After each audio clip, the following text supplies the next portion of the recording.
తెలంగాణలో RUB tax నడుస్తోందని BJLP నేత మహేశ్వర్ రెడ్డి ఆరోపణలు చేశారు.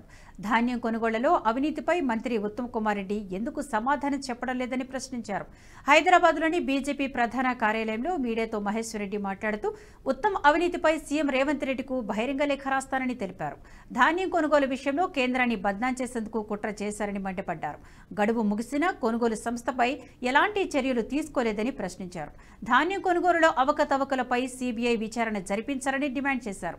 సీఎంకు చిత్తశుద్ధి ఉంటే సిట్టింగ్ జడ్జితో నిజ నిర్ధారణ కమిటీ వేయాలని మహేశ్వర్ రెడ్డి కోరారు.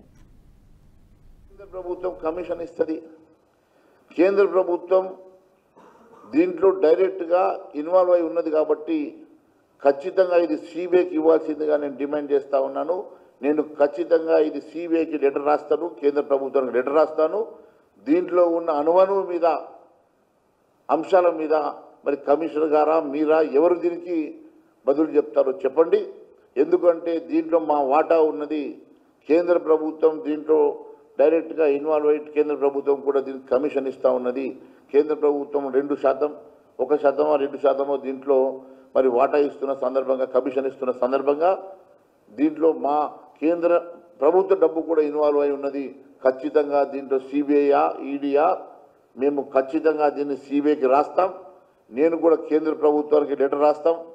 మరి ఎట్టి పరిస్థితుల్లో దీని మీద మరి సిబిఐ ఎంక్వైరీ పెట్టిస్తాను. మీరు కాదు క్రిమినల్ కేసులు పెట్టించేది, మీరు కాదు మా మీద లీగల్ యాక్షన్ తీసుకునేది.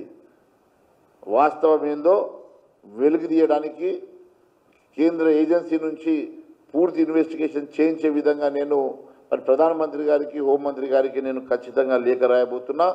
మరి దీనికి సంబంధించినటువంటి ఎవిడెన్సెస్ కూడా పూర్తిగా మీరు ఇచ్చిన జీవోలు కానివ్వండి, మీరు ఇచ్చిన కరెస్పాండెన్స్ కానివ్వండి, మీరు ఇచ్చిన టెండర్ నోటీసెస్ కానివ్వండి, మీరు ఇచ్చిన ఫ్లోట్ చేసినవి కానివ్వండి, గతంలో ఇచ్చినటువంటి కరెస్పాండెన్స్, కేంద్ర ప్రభుత్వం రాసినటువంటి ఎక్స్టెన్షన్ లెటర్ కానివ్వండి, ఇవన్నీ కూడా కేంద్ర ప్రభుత్వంకి మీకున్న కరెస్పాండెన్స్ దగ్గర నుంచి జీవోల వరకు పూర్తిగా నా దగ్గర ఆధారాలతో సహా నేను ఇవన్నీ కూడా నేను మరి నేను ఇవ్వబోయేటువంటి బహిరంగ లేఖ ముఖ్యమంత్రి గారికి ఒక కాపీ పంపిస్తూ కేంద్రానికి కూడా ఒక కాపీ పంపించబోతున్నా. ఈ వీడియో మీకు నచ్చినట్టయితే లైక్ చేయండి, 10 మందికి షేర్ చేయండి. అలాగే కామెంట్ల రూపంలో మీ అభిప్రాయాలను మాతో పంచుకోండి. Nationalist hub group of channels ను సబ్స్క్రైబ్ చేసుకుని తెలుగునాట జాతీయవాద జర్నలిజాన్ని ప్రోత్సహించండి. ఈ వీడియో కింద ఉన్న బెల్ ఐకాన్ పై క్లిక్ చేయడం మర్చిపోవద్దు.